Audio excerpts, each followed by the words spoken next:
வணக்கம். திரையரங்கம் bring her back. 1 மணி நேரம் 39 நிமிடங்கள் மட்டுமே ஓடக்கூடிய திரைப்படம் இது. இந்த திரைப்படத்தை உலகமெங்கும் சோனி பிக்சர்ஸ் பட நிறுவனம் திரைக்கு கொண்டு வந்திருக்கிறது. இந்த திரைப்படத்தை இயக்கி இருப்பவர்கள் டேனி பிலிப்போ, மைக்கேல் பிலிப்போ. இவர்கள் இருவரும் சகோதரர்கள்.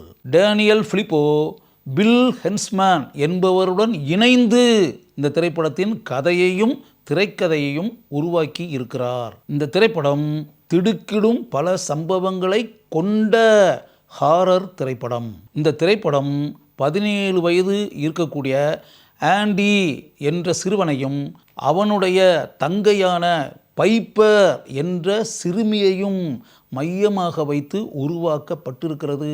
இவர்கள் இருவரும் ஒரே தந்தைக்கு பிறந்தவர்கள். ஆனால் இவர்கள் இருவரும் வெவ்வேறு தாய்க்கு பிறந்தவர்கள். அந்த அன்னைகள் இப்போது உயிருடன் இல்லை. படத்தினுடைய ஆரம்பத்திலேயே இவர்கள் இருவருக்கும் தந்தையாக இருக்கக்கூடிய மனிதர் வீட்டில் இறந்து கிடக்கிறார். இவர்கள் இருவரும் அனாதையாக ஆகி விடுகிறார்கள். அனாதையாக ஆன இவர்களை சமூக சேவகியாக இருக்கக்கூடிய நடுத்தர வயதை தாண்டிய வெண்டி என்ற பெண் லாரா என்ற நடுத்தர வயதில் இருக்கக்கூடிய ஒரு பெண்ணிடம் ஒப்படைக்கிறாள். அந்த பெண் பைப்பர் என்ற இந்த சிறுமியை பார்த்து கொள்வதாக கூறுகிறாள். அவளை தான் பார்த்து கொள்வதாக 17 வயது சிறுவனான அவளுடைய அண்ணன் ஆண்டி கூறுகிறான்.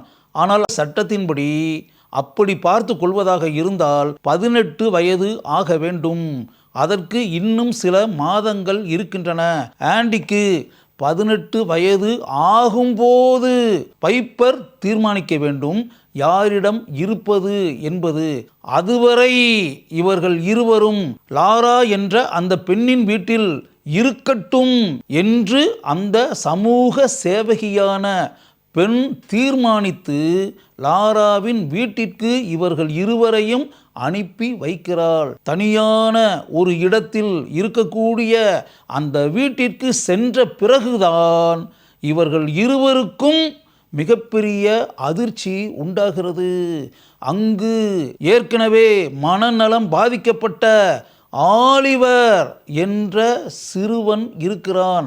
அவனுடைய பல நடவடிக்கைகளை பார்க்கும்போது இந்த சகோதரனுக்கும் சகோதரிக்கும் மிகப்பெரிய அதிர்ச்சிகள் உண்டாகின்றன.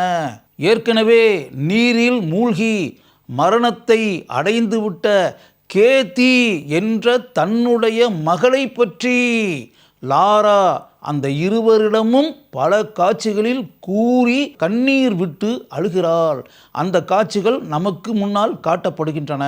இதில் குறிப்பிட்டு கூறக்கூடிய விஷயம் என்ன என்றால், பைப்பர் கதாபாத்திரத்தில் வரக்கூடிய சிறுமிக்கு சரியாக கண் பார்வை தெரியாது.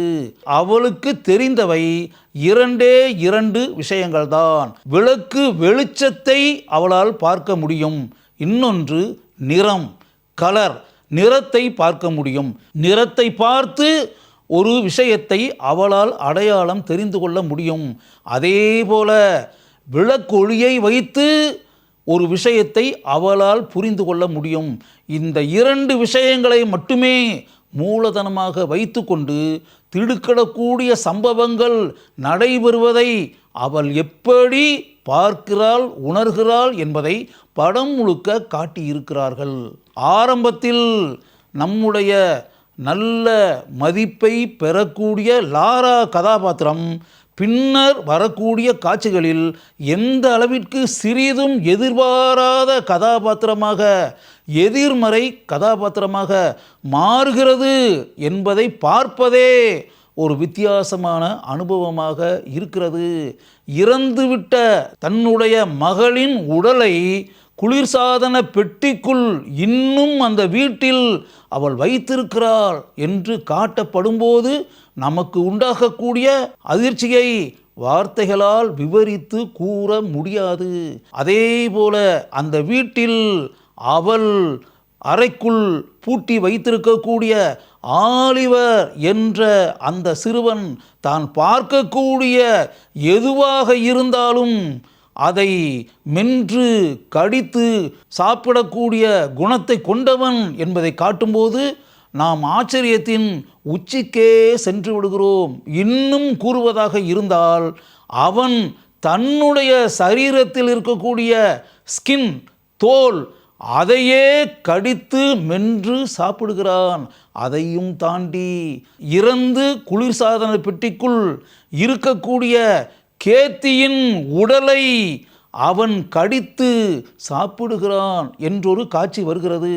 அதை பார்க்கும்போது திரையரங்கில் அமர்ந்திருப்பவர்கள் அனைவரும் ஆச்சரியத்தினுடைய விளிம்புக்கே சென்று விடுகிறார்கள். லாராவிற்கு பின்னால் இப்படிப்பட்ட பல மர்ம சம்பவங்கள் இருக்கின்றன என்பதை தெரிந்து கொண்ட ஆண்டி சோஷியல் ஒர்க்கரான வெண்டி என்ற அந்த நடுத்தர வயது பெண்ணிடம் போய் முறையிட, அவள் நேரடியாக அதை பார்க்க வேண்டும் என்று நினைத்து லாராவின் வீட்டிற்கே வர, அங்கு எதிர்பாராத அதிர்ச்சி சம்பவங்கள் நமக்கு முன்னால் நடக்கின்றன. அந்த வெண்டி லாராவால் கொல்லப்படுகிறாள். அதைத் தொடர்ந்து ஆண்டியும் கொல்லப்படுகிறான். எப்படிப்பட்ட இரத்தத்தை உறைய வைக்கக்கூடிய காட்சிகள் அவை! அதற்கு பிறகு அந்த இரவு நேரத்தில் தன்னுடைய விளக்கொளியில் பார்க்கக்கூடிய சக்தியையும் நிறத்தை பார்க்கக்கூடிய சக்தியை மட்டுமே பயன்படுத்தி கொண்டு பைப்பர் அங்கு ஏதோ விபரீதமான பல சம்பவங்கள் நடந்திருக்கின்றன என்பதை உணர்ந்து கொண்டு படத்தினுடைய உச்சக்கட்ட காட்சியில் அந்த இடத்திலிருந்து தப்பித்து வருகிறாளே, அது எப்படிப்பட்ட காட்சி! அவள் தப்பித்து வந்த பிறகு காவல்துறையைச் சேர்ந்தவர்கள் அங்கு வந்து பார்க்கக்கூடிய காட்சி, அதை பார்க்கும்போது அவர்களுக்கு மட்டுமல்ல நமக்கும் அதிர்ச்சி உண்டாகிறது. நீரில் தன்னுடைய அன்பு மகள் கேத்தியை கட்டிப்பிடித்த நிலையில் மிதந்து கொண்டிருக்கக்கூடிய லாரா. அத்துடன் இந்த திரைப்படம் முடிவடைகிறது. இந்த திகில் திரைப்படத்தின் காட்சிகள் படம் முழுக்க உண்மையாகவே அச்சத்தை உண்டாக்கக்கூடிய வகையில் படமாக்கப்பட்டிருக்கின்றன. பில்லி பேரட் இந்த சிறுவன்தான் ஆண்டி கதாபாத்திரத்தில் நடித்திருப்பவன். மிகவும் அருமையாக படம் முழுக்க தன்னுடைய நடிப்பு திறமையை இவன் வெளிப்படுத்தி இருக்கிறான். சோரா வாங் இந்த சிறுமிதான் பைப்பர் கதாபாத்திரத்தில் நடித்திருக்கக்கூடிய சிறுமி. அழகான சிறுமி, அருமையான நடிப்பை படம் முழுக்க கைதட்டி பாராட்டக்கூடிய வகையில் வெளிப்படுத்தி இருக்கிறார். சாலி ஹாக்கின்ஸ் லாரா கதாபாத்திரத்தில் அருமையாக தன்னுடைய நடிப்பு திறமையை வெளிப்படுத்தி நம்முடைய பாராட்டுக்களை இவர் பெறுகிறார். டேனி பிலிப்போ, மைக்கேல் பிலிப்போ இந்த சகோதரர்கள் இந்த திரைப்படத்தை மிகவும் அருமையாக இயக்கி இருக்கிறார்கள் என்பதுதான் உண்மை. பிரிங் ஹர் பேக் என்ற இந்த திகில் படத்தை ஒரு முறை நீங்கள் பார்க்கலாம். உங்களுக்கு அது ஒரு புதுமையான அனுபவமாக நிச்சயமாக இருக்கும்.